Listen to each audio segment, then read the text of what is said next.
The atmosphere right now is supreme. It's really cool. It wasn't cool that we lost 2 players, but it was a little bit negative, but something cool came with it.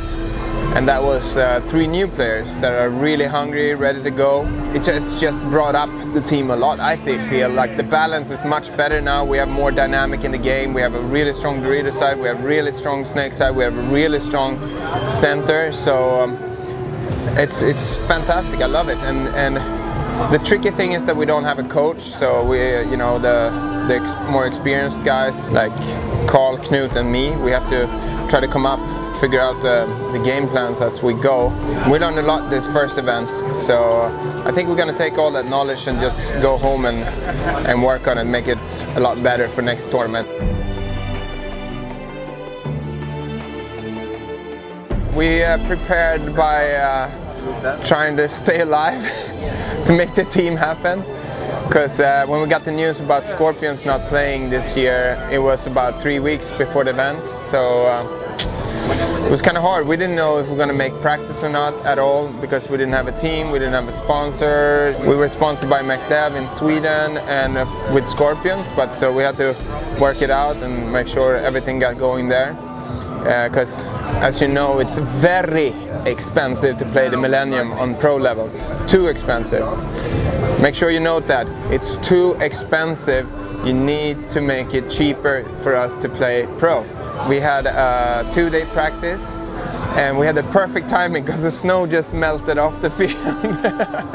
And there was still some ice in the morning at the practice field, but the first warm sun in Sweden came out and we practiced solid, Cyclone from Helsinki and some other teams. So it was a good run. Stockholm Ignition, thank you very much. Also Para from Vision helped us out, set up a practice before the event, which was very helpful. So that was our preparation, the worst preparation that I ever experienced. But the result was, okay.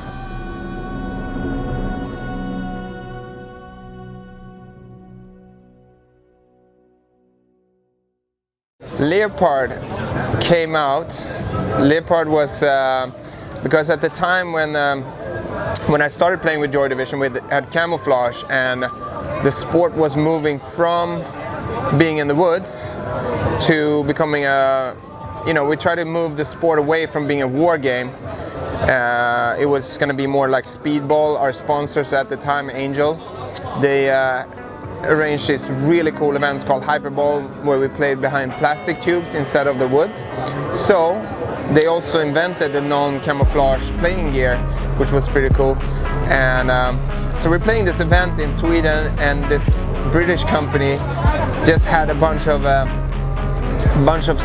animal printed gear, and we needed to find something that was not camouflage. And Megan and me, the founder of Joy Division, we just saw that leopard there hanging in the booth, and we said, like, that's it, that's our stuff. You can't sell it to anyone else. We bought everything. He made like custom Joy stuff for us in leopard, and we're the only straight guys in the world and rock leopard. It's been fun. It brought us a lot of fun throughout the time. I don't know. Leopard is like, it's cool. It's natural. It's awesome. Fast. Aggressive.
is Göran Ås. I come from Sweden.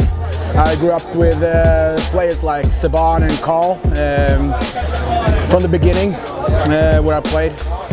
Played for like, I think it's 14 years now.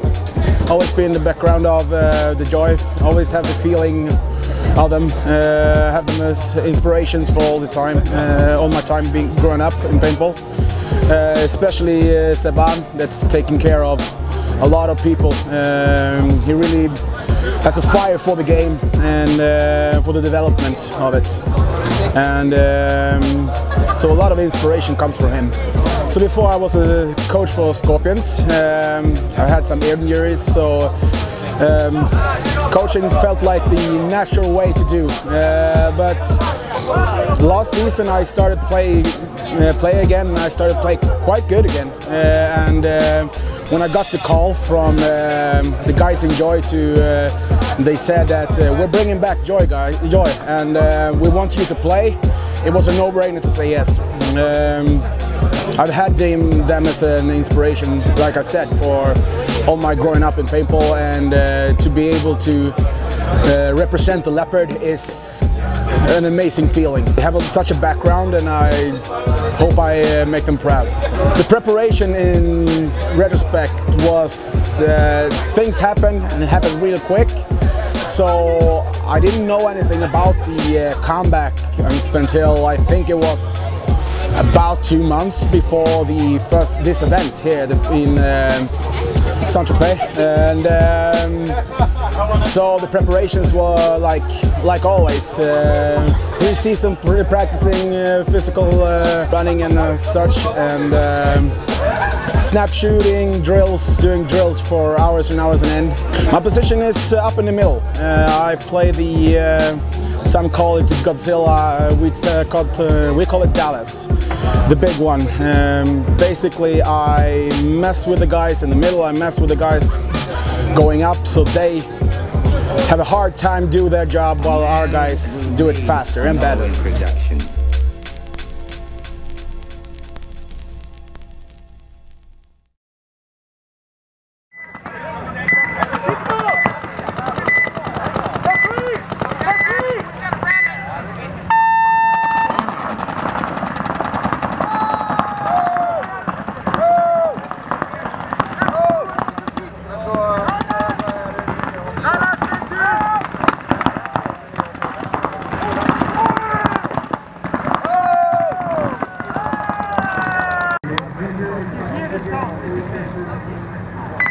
Seconds. Let's go, boys! Focus! Come on! Get everything! Hey! Good start! Håll ert jävla huvud högt! 30 seconds.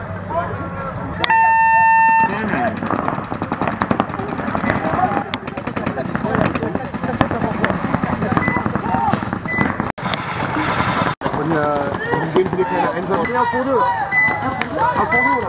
Das ist halt für sowas hier.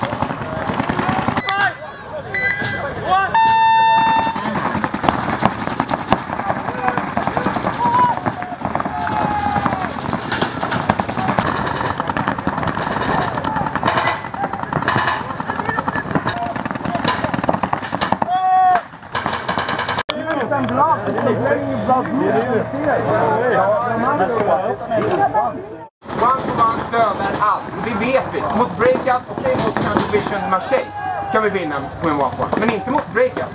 Så det här var, innan ni börjar komma på fucking små detaljer. Vi går inte dit, vi går inte dit. Det är bullshit. Det är bara här nu. Det är fucking jävla bullshit. Det är bara one-for-ones och fuck up. För vi spelar för nervösa eller något skit. Så där behöver vi lägga fokus på. Inte på någon jävla fucking gameplan-misstag nu, okej? Så ska vi gå vidare den här turneringen och göra bra ifrån oss. Då fattar vi vad problemet är. Inte någon jävla små detaljer från mig, okej?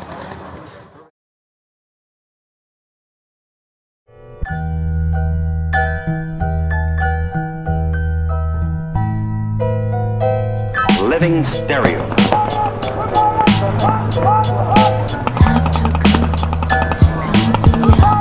You came into my life.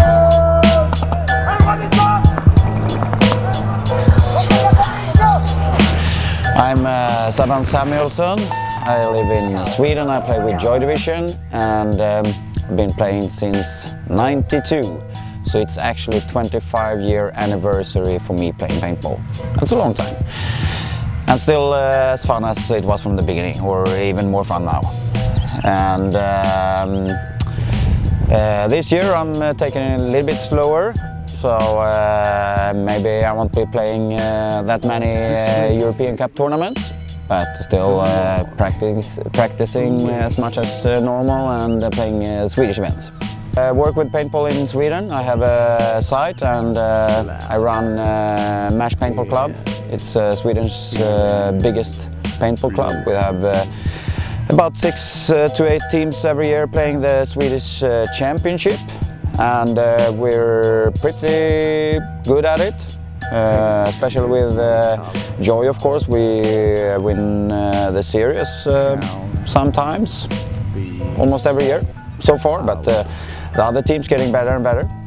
And well, you can conclude it to paintball is my life right now. In a normal week, I try to practice 3 times per week. And I do that with reballs.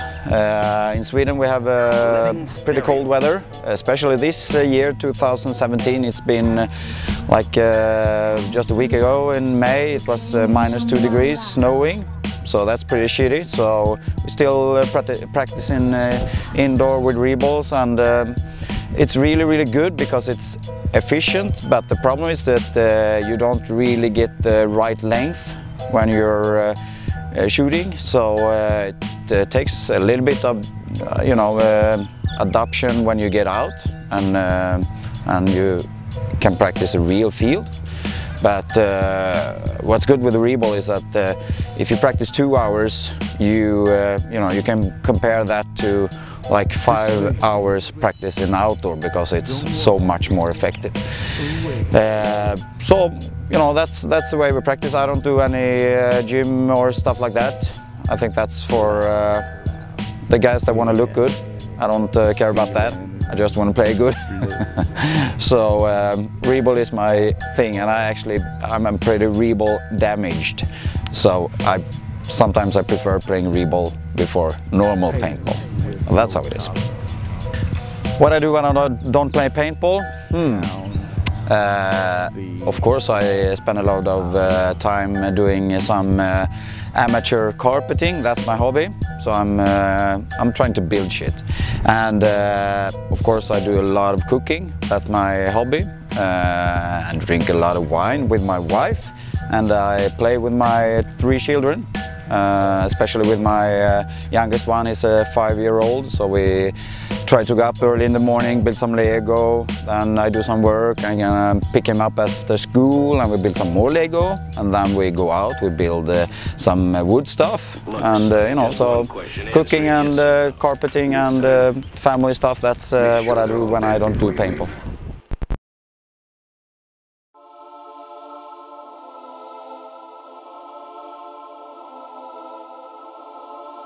Well, during that time, a lot of the team members decided to quit the team, to starting building families, and of course I did the same thing. Me and my girlfriend have during that time got 2 kids named Rasmus and Sigrid. So it was good with some time out from the team. The 2017 season is the same as every season. It's only one goal, and then it's to come number 1.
So that made us finish our tournament on Saturday, and we realized, I think, our mistakes in preparation was not good enough for this event, sadly. So we will for sure make it better for London and come out with more functional and better preparations. So hopefully London will be our event, and at least we aim for at least top 4 in that event. So that was it for Bitburg. Thank you.